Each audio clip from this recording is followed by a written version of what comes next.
So, we're down here in Nashville, Tennessee for the Beast of the Southeast Race Festival this weekend. What brought you down?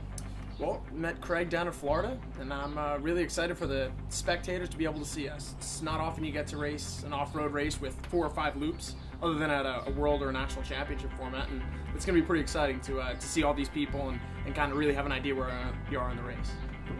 The life of a pro triathlete's not necessarily all glitz and glamour. So, what kind of brought you up to the elite ranks, and why did you decide to race the professional?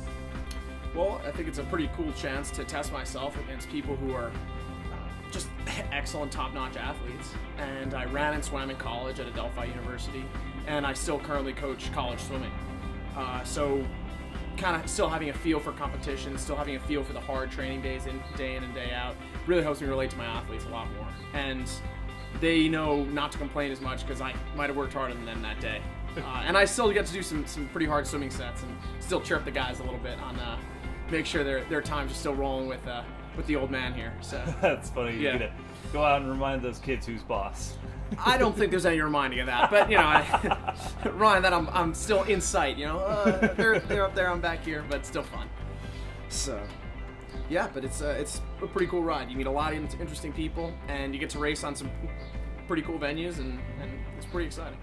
So this year is your first year of racing off-road, but I've heard this is not your first year of racing professionally. So tell me how you made the shift from road to off-road and how that's been for you. Well, I started racing on the road a few years ago just because it seemed like a great opportunity to challenge myself. And off-road, I love riding my mountain bike. I got a mountain bike about a year ago and fell in love with it. And I said, hey, I might as well give it a shot here and see what happens. So the off-road tri family absolutely seems to be close-knit and very competitive, but everyone's really is out for everyone's best interest, which is pretty exciting. Did you have to alter much of your training to shift from road to off-road, or has a lot of it stayed the same?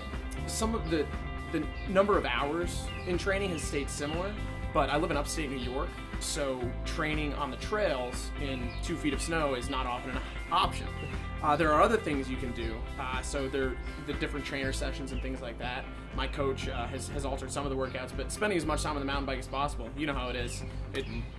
Just got to find the time. Yep. So pretty exciting.